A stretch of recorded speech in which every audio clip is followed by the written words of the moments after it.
So hello students, today these are the solutions of the day 39 of और answer writing challenge. तो आज का हमारा टॉपिक इमोशनल इंटेलिजेंस था। तो हर एक साल इमोशनल इंटेलिजेंस के ऊपर एक क्वेश्चन डायरेक्ट आता है और एक क्वेश्चन इनडायरेक्ट आता है इन फॉर्म ऑफ कोट। तो हम इमोशनल इंटेलिजेंस के ऊपर कंपैरेटिवली जो डायरेक्ट क्वेश्चंस हैं उनको दो को एनालाइज करेंगे कि हाउ टू प्रेजेंट देम और किस तरह से विद इन 150 वर्ड्स आपको मैक्सिमम कंटेंट यूज़ करना है। सो पहला क्वेश्चन ये है कि the first question is emotional intelligence is the ability to make your emotions work for you instead of against you. Do you agree with this view and discuss. तो ये कह रहे हैं कि जो इमोशनल इंटेलिजेंस है वो एक ऐसी एबिलिटी होती है जो आपके इमोशंस को आपके पॉजिटिव के लिए यूज़ करने में मदद करती है, यानी आपके इमोशंस को चैनलाइज करती है सही डायरेक्शन में इंस्टेड ऑफ अगेंस्ट यू, कि आपके इमोशंस को अपने आपके अगेंस्ट होने से रोकती है और आपको पॉजिटिव डायरेक्शन में वो इमोशंस यूज़ करने में हेल्प करती है। क्या आप इस व्यू से एग्री करते हैं? तो आपने देखा होगा कि जब आप बहुत हैप्पी होते हैं, बहुत एंथुजियास्टिक होते हैं, तो आप ना एकदम कुछ एक्सट्रीम काम कर देते हैं। ठीक है, फॉर एग्जांपल जैसे आप फर्स्ट आ गए क्लास में तो आप सारे मोहल्ले में शोर मचा दोगे, मैं फर्स्ट आ गया, मैं फर्स्ट आ गया, फर्स्ट आ गया। तो कई बार ये चीज़ आपके नेगेटिव भी काम कर जाएगी कि आप ओवर एंथुजियास्टिक हुए। तो इसलिए अपने इमोशंस को रेगुलेट करना इंपॉर्टेंट होता है। तो हम इस आंसर को देखते हैं कि इस आंसर पे हम कैसे जाएंगे। सबसे पहले तो कहीं भी इमोशनल इंटेलिजेंस का क्वेश्चन आए तो आपको डेनियल गोलमैन की डेफिनेशन लिखनी है, वो आपको एग्जैक्ट पता होनी चाहिए। ठीक है, तो इस क्वेश्चन के अंदर हम सबसे पहले इमोशनल इंटेलिजेंस की डेफिनेशन देंगे, फिर हम ये बताएंगे कि किस तरह से जो इमोशंस हैं वो आपके बिहेवियर यानी आपके बिहेवियर को इन्फ्लुएंस करते हैं। तो और किस तरह से इमोशनल इंटेलिजेंस है वो आपके बिहेवियर इमोशंस को आपके बिहेवियर को ज़्यादा इम्पेक्ट नहीं करने देता और आपके काम को सही डायरेक्शन में ले जाता है। तो ये थ्योरी से आप थोड़ा सा समझाएंगे कॉन्सेप्ट यूज़ करते हुए एटीट्यूड इमोशनल इंटेलिजेंस का। देन आप ये लिखेंगे कि ability to make your emotions work for you, कि किस तरह से आप अपने इमोशंस को अपने पॉजिटिव के लिए यूज़ कर सकते हैं। देन फिर आप ये लिखेंगे कि किस तरह से जो नेगेटिव वर्क है वो आपके अगेंस्ट काम करते हैं। ठीक है, तो उसके दो एग्जाम्पल देंगे आप, या छोटा सा उसके दो पॉइंटर लिखेंगे और फिर आप ये लिखेंगे कि जो नेगेटिव इमोशंस हैं उनको रेगुलेट करने की तो ज़रूरत होती है, बट कभी कभी वो नेगेटिव इमोशन पॉजिटिव भी काम आ जाते हैं। और उनको वो पॉजिटिव कैसे काम आते हैं, जैसे गुस्सा है, अगर सही डायरेक्शन पे गुस्सा दिखाया जाए तो वो सही उसका आउटपुट होगा। फिर आप इसको कंक्लूड कर देंगे। अब हम देखते हैं कि हमने टेक्निकली इसको किस तरह से लिखा। तो इसकी इंट्रोडक्शन आ जाती है। According to the Daniel Goleman, emotional intelligence is the ability to understand your own emotion, others' emotion, regulating the emotions, and producing the socially desirable behavior. Exactly ये definition है जो आपको रट्टा मारनी है कि इमोशनल इंटेलिजेंस अपने इमोशंस को समझना होता है, सामने वाले के इमोशंस को समझना होता है, अपने और उसके इमोशंस को रेगुलेट करना होता है और एक सोशली डिजायरेबल बिहेवियर प्रोड्यूस करना होता है। इसका एक प्रोमिनेंट एग्जांपल है, जब इसरो चंद्रयान 1 फेलियर हुआ था तो हमारे पीएम मोदी जी थे, पीएम मोदी ने जाके गले लगा लिया था इसरो के चीफ को। ठीक है, यानी हालांकि पीएम मोदी को भी बुरा महसूस हुआ होगा, बट उन्होंने समझा कि मुझे भी बुरा महसूस हो रहा है, चेयरमैन को भी बुरा महसूस हो रहा है, सारे देश को बुरा महसूस हो रहा है। उन्होंने अपने इमोशन को रेगुलेट किया और एक सोशली डिजायरेबल बिहेव किया लीडर की तरह जो पूरे देश को मोटिवेट करे। तो एक बहुत अच्छा एग्जाम्पल है इमोशनल इंटेलिजेंस का। नाउ वी कम टू, अब हम कनेक्टिंग की तरफ आ रहे हैं कि किस तरह से इमोशनल इंटेलिजेंस जो है, किस तरह से जो इमोशंस हैं वो आपके वर्क के ऊपर इम्पैक्ट करते हैं और इमोशनल इंटेलिजेंस किस तरह से आपके इमोशन को सही डायरेक्शन में चैनलाइज करके सही वर्क कराएगी। तो हम वो लिखेंगे कि as the emotions drive your behaviour by invoking the affective component of attitude, कि जो इमोशंस हैं वो आपके बिहेवियर को इम्पैक्ट करते हैं। कैसे इम्पैक्ट करते हैं? कि जो आपके एटीट्यूड का अफेक्टिव कंपोनेंट है ना उसको इन्वोक करेंगे वो। Thus emotional intelligence regulate your emotion and allow your action to be driven by cognition.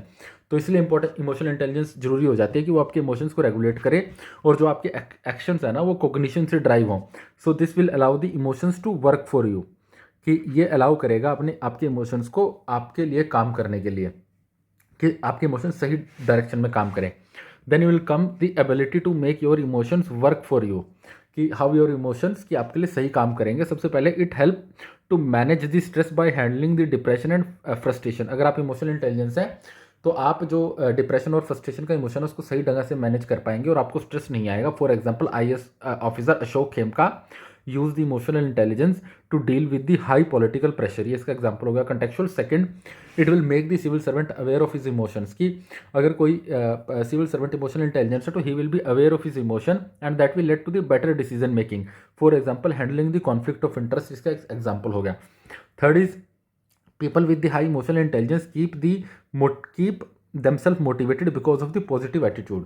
कि अगर कोई इमोशनल इंटेलिजेंस पर्सन है तो अपने आप को मोटिवेटेड रखेगा डिस्ट्रेस सिचुएशन के अंदर भी, जब वो लो फील कर रहा होगा बिकॉज ऑफ इस पॉजिटिव एटीट्यूड की वजह से। For example ISRO chief use the EI after Chandrayaan 1 failure. तो इसका एग्जांपल हो गया कि इसरो चीफ ने इमोशनल इंटेलिजेंस का यूज़ किया था चंद्रयान फेलियर के बाद, ताकि वो पूरी की पूरी ऑर्गेनाइजेशन को मोटिवेटेड रखे। Then is it control over the anxiety and the management. कि इससे क्या होगा कि कंट्रोल आएगा आपका एंजाइटी और आप उसको मैनेज कर पाएंगे, ताकि आपकी राइट डिसीजन मेकिंग को ये हैम्पर ना करें। For example IAS officer Guru Prasad Mohapatra keep working to provide Covid facility despite being Covid positive. कि जो आईएएस ऑफिसर गुरु प्रसाद मोहपात्रा है ना, वो आईएएस ऑफिसर गुरु प्रसाद मोहपात्रा थे, उन्होंने अपने आप को वर्क करते रहने के लिए मोटिवेट किया एक स्ट्रेसफुल सिचुएशन के अंदर भी। कोविड वो फैसिलिटीज प्रोवाइड की उन्होंने, जबकि वो खुद कोविड पॉजिटिव हो गए थे। Then fifth is enable the person to depersonalize from the anger of others. कि ये इनेबल करता है एक पर्सन को, ताकि वो अगर दूसरों से गुस्सा भी है ना, उससे डीपर्सनलाइज होके एक बेहतर डिसीजन ले सके, अपने इमोशंस को समझ सके। For example administration of the Karnal setup the command and control centre for health care despite anger of the public. कि command and control centre health care के लिए स्टैब्लिश किया था करनाल एडमिनिस्ट्रेशन ने, और वहाँ की पब्लिक उसके लिए एंगर दिखा रही थी। ठीक है, तो फिर आप सेकंड एस्पेक्ट की तरफ आ जाओगे कि how negative emotion work against you. कि जो इमोशंस हैं, your emotion work for you instead against you. थोड़ा सा ये भी दिखाएंगे कि किस तरह से आपके अगेंस्ट काम करता है। फॉर एग्जाम्पल ये ट्रस्ट को डैमेज करता है अगर आप एंग्री हैं तो, जैसे डीएम ने सिटीजन को स्लैप कर दिया था for breaking Covid norms. Second, ये इंस्टीट्यूशनल को पूरे डिसरेप्यूट लाता है। For example if a civil servant showing the poor empathy and compassion toward the vulnerable sections. तो इस तरह से अगर आपके जो इमोशंस है वो नेगेटिव भी काम कर जाते हैं। फिर आप थोड़ा सा ये दिखाएंगे कि हमेशा जो नेगेटिव इमोशन है ना, वो नेगेटिव नहीं होते, बट अगर उनको इमोशनल इंटेलिजेंस से रेगुलेट करके सही जगह पे दिखाया जाए तो सही काम भी करते हैं। जैसे so the control these negative emotions and regulate so that they work in the positive way if allowed to presented at the right time in the right context। कि हमें नेगेटिव इमोशन को कंट्रोल करने की जरूरत है, इनको regulate करने की जरूरत है, ताकि ये एक पॉजिटिव वे में काम करें, एक सही जगह के अगर सही टाइम पे इनको प्रेजेंट किया जाए। For example anger is shown by the boss in the team meeting for better outcome, ताकि वो फोर्स कर सके अपने ऑफिस वालों को सही काम करने के लिए। देन यू विल कंक्लूड कि कंक्लूजन इसके ऊपर हो जाएगा, अपनी तरह दिखा दिया कि इमोशनल इंटेलिजेंस की बहुत इंपॉर्टेंस है, तो आप इसी फ्लो में आप कंक्लूड कर लीजिए। So one must practice the emotional intelligence for rational decision making and regulating emotion and channelising the energy in the right direction. कि हर एक आदमी को इमोशनल इंटेलिजेंस को प्रैक्टिस करना चाहिए, ताकि वो रैशनल डिसीजन मेकिंग करे, और कैसे करे, अपने इमोशंस को रेगुलेट करके और अपनी एनर्जी को सही डायरेक्शन में चैनलाइज करके।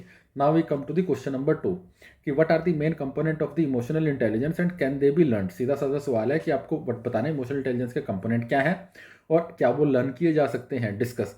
तो इंट्रोडक्शन वही हो जाएगी डेनियल गोलमैन की 4 लाइन्स के अंदर। ठीक है, according to the Daniel Goleman emotional intelligence is the understanding of own emotion, other emotion, regulating them and producing the social desirable behaviour. Standard definition है, हर जगह यही चेप देनी है। फिर आपको इमोशनल इंटेलिजेंस के कंपोनेंट दिखाने हैं, आप 1 2 3 4 5 ऐसे करके दिखाए, या फिर मैंने एक डायग्राम भी बना दिया। If you have time in your exam make the diagram, otherwise you leave the diagram and just start from here. So emotional intelligence के 5 कंपोनेंट होते हैं। पहला तो होता है कि सबसे पहले तो सेल्फ अवेयरनेस होती है, सेल्फ रेगुलेशन होती है, motivation, social skills and empathy. These are the 5 components. तो अब हम मेन कंपोनेंट्स उनको थोड़ा ये भी लिखेंगे, इस कंपोनेंट का मीनिंग क्या होता है मोटा मोटा, और इसका एक एग्जाम्पल भी दे देंगे। ठीक है, सिर्फ 5 कंपोनेंट्स के नाम नहीं लिखने हैं। If you will just explain in the one keyword and will give the example, so it will be impactful. क्योंकि यहाँ पे 2 पार्ट है, 1 एंड 2 पार्ट्स हैं, तो दोनों पार्ट को इक्वल वेटेज देनी है। पहला पार्ट आपको यहाँ से यहाँ लिखना है, दूसरा पार्ट आपको यहाँ से यहाँ लिखना है। ऐसे नहीं करना कि पहला पार्ट यहाँ खत्म कर दिया, दूसरा आप दूसरे पेज के एंड तक लिख के उसको पूरा स्ट्रक्चरिंग हो जाएगी वो। सो सबसे पहले हो जाएगा सेल्फ अवेयरनेस। क्या होती है सेल्फ अवेयरनेस? होती है you understand your own emotion. For example feeling sad if rebuked by the boss. Self awareness होता है अपने खुद के इमोशंस को जानना। उसका एग्जांपल ले दिया, अगर आपका बॉस आपको झाड़ देगा और आपको बुरा लग रहा है तो उसको आइडेंटिफाई करना है कि आपको बुरा लग रहा है। This is an example of self awareness. Second हो जाता है सेल्फ रेगुलेशन। सेल्फ रेगुलेशन होता है कि आपको पता लग गया कि आपके अंदर ये इमोशन जनरेट होते हैं, देन उन इमोशंस को मैनेज करना और उनको सेल्फ असेसमेंट करना, ये होता है self regulation. For example not react voluntarily in case of anger, कि आपको अगर एंगर आ रहा है तो आप ना बहुत वॉलेंट रिएक्शन करोगे, बट आप इस रिएक्शन को रोक लेते हो, अपने इमोशंस को कंट्रोल कर लेते हो। Then third is motivation. ठीक है, motivation is also important component of emotional intelligence. It helps in achieving the goal by influencing the others. अगर आप बॉस हैं किसी ऑफिस के अंदर, आप मोटिवेटेड हैं, तो आपके जो सबऑर्डिनेट्स हैं वो भी मोटिवेटेड रहेंगे और सही काम करेंगे। Then fourth is empathy. Empathy के अंदर क्या हो जाएगा, it understanding a situation by putting yourself in the shoes of others. कि एम्पथी का मतलब ये होता है, आपने की मतलब बहुत लंबा चौड़ा नहीं लिखा, जस्ट ये लिख दिया understand a situation by putting yourself in the shoes of others, keyword use किया। For example civil servants deliver better service if they have empathy, कि सिविल सर्वेंट बेटर सर्विसेज देंगे अगर वो विक्टिम के साथ आइडेंटिफाई कर पा रहे हैं। Then fifth is social skills. Social skills helps in building the rapport that leading to the better relationship. ये बेसिकली 5 कंपोनेंट हो गए, थोड़ा थोड़ा आपने एक्सप्लेन कर दिया और एग्जाम्पल के साथ एक्सप्लेन कर दिया। Then second part of the question, can it be learn? Yes, it can be learn. कैसे लर्न किया जा सकता है तो आप बता देंगे एग्जांपल के साथ। सबसे पहले it can be learn through the training. For example Bharat Darshan is for the civil servant to sensitise the grim reality. Second क्या हो जाएगा कि meditation help in the self regulation, कि मेडिटेशन से इसको लर्न किया जा सकता है क्योंकि सेल्फ रेगुलेशन को बढ़ाती है बाय कंट्रोलिंग द डिजायर्स को कंट्रोल करके। Third, it is learning of the EQ through the socialisation, कि अगर आप सोशलाइजेशन को लर्न कर रहे हो इमोशनल क्वोशंट के थ्रू, ठीक है, तो आप सोशलाइजेशन से भी इमोशनल इंटेलिजेंस सीख सकते हैं। जैसे for example delay in the gratification of need bye parents. अगर कोई बच्चा है वो अपने पिताजी से हर एक बार एक एक चीज़ की डिमांड करेगा, अगर आप उसे एकदम पूरी कर देंगे तो उसके अंदर वो पेशेंस डेवलप नहीं हो पाएगा। बट अगर आप 5 बार बोलने पे एक बार दिलाओगे तो उसमें पेशेंस डेवलप होगा, इमोशनल इंटेलिजेंस डेवलप होगी। So there is delay in the gratification of the need of the parents led to the generation of emotional intelligence. Then fourth is value based education, thus generating and introducing values like compassion and empathy. कि जो value based education होती है वो भी बहुत important होती है। वो क्या करती है, वो जनरेट और इनकलकेट करती है आपके अंदर वैल्यूज, जैसे कंपैशन और एम्पैथी और इमोशनल इंटेलिजेंस का जनरेशन होता है एक बच्चे में। जैसे अगर आप पढ़ाई के अंदर lesson of the saints like Swami Vivekananda समझाएंगे तो उनके अंदर वैल्यू बेस्ड एजुकेशन से सिंपैथी एम्पैथी जनरेट होगी। Then practice of the introspection helps you make aware about the cherished values. की जो इंट्रोस्पेक्शन की प्रैक्टिस होती है ना, वो आपको हेल्प करती हैं ताकि आप चेरिश्ड लाइक अवेयर अबाउट जो सही वैल्यूज़ है आप उनके बारे में अवेयर रहो और उनसे कंप्लाई करो, आप इंट्रोस्पेक्ट करते हो अपने आप को। Then fifth is a better work culture keep worker motivated if the organisation do justice with the work. कि अगर कोई बेटर वर्क कल्चर आना है ऑर्गेनाइजेशन का और आपको मेरिट बेस्ड प्रमोशन मिल रहे हैं तो वहाँ के लोग भी मोटिवेटेड रहेंगे, उनके जो इमोशंस है वो सही डायरेक्शन के अंदर चैनलाइज होंगे और वो अपने काम के साथ जस्टिस करेंगे। जैसे इसरो का वर्क फोर्स हो गया था, ठीक है। देन 10 अब कंक्लूड कर देंगे कि इमोशनल इंटेलिजेंस क्यों जरूरी है, ठीक है, इसी के ऊपर। 10 emotional intelligence is not a birth based concept, कि इमोशनल इंटेलिजेंस कोई बर्थ बेस्ड कॉन्सेप्ट नहीं है, it is inculcated like the IQ। It is not a birth based concept like IQ, it contribute to 80% of the success, कि 80% success EQ की वजह से होती है। So EQ should be inculcated since childhood through positive environment. तो ये आपका conclusion हो जाएगा। आई होप कि आपको समझ आया होगा कि दोनों क्वेश्चन कैसे लिखने हैं।